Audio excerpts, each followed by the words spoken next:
There's a lot of concern out there about the U.S. deficits and our fiscal path. My guest today, Professor Lawrence Kotlikoff of Boston University and author of several books, including Jimmy Stewart is Dead, says it's already fait accompli. The U.S. is bankrupt and we're in worse fiscal shape than Greece.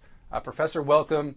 Before we get into the math of all this and why you come to this conclusion, what does this mean for the average American citizen out there that we are indeed a bankrupt country? Well, it means we have to worry about inflation.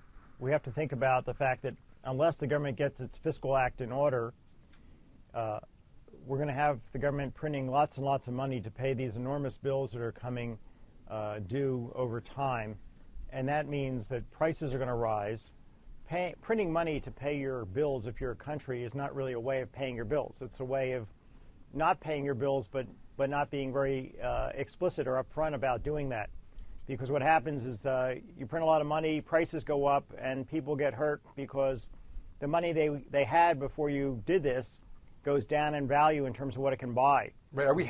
Are we heading down the path towards hyperinflation? I mean, the old story of the Weimar Republic, people had wheelbarrows full of money in order to get a loaf of bread. Is that what you foresee?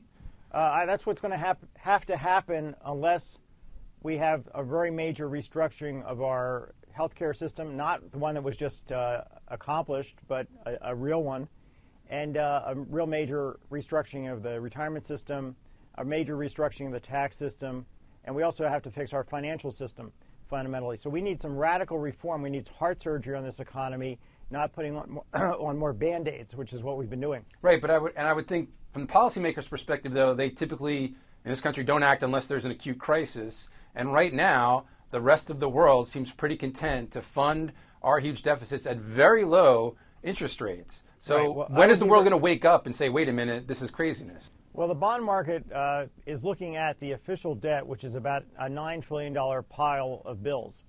But the real pile of bills is $202 trillion high. It's calculated by looking at all the spending the government has projected to do over time for Social Security, Medicare, and Medicaid, and defense spending, and also servicing the official debt. All those bills, through time, form the present value of them, the value in the present. Compare that with the value in the present value of all the future revenues. The difference is $202 trillion. That's the size of the U.S. fiscal gap. So the problem is up here. The bond traders are looking at this. They're looking at the molehill. Right. So let's stop for a minute, because there's a lot of chatter out there that your U.S. debt to GDP is going to 100% or somewhere north of that. $200 trillion, you're talking about 15 times GDP. I mean, that's a huge gap between what you're talking about in terms of the numbers, the size of our fiscal problems versus the perception out there. What are people missing that the debt is really so much larger? Well, they're just looking at these official debt numbers, but the U.S. government has spent decades piling up these liabilities, these unofficial debts that are much more significant, and Congress has used language to make sure that they didn't show up on the books. So Congress has engaged in Enron accounting, really taught Enron how to do its books. Right. And this is the result. So I'm just, the CBO is trying to get this message out. The IMF recently came out with a study showing the fiscal gap is enormous. This is the number we need to be looking at. Forget the official debt, look at the total situation, and also take into account there's some revenue coming in to pay for things, and then you'll see that there's a huge gap.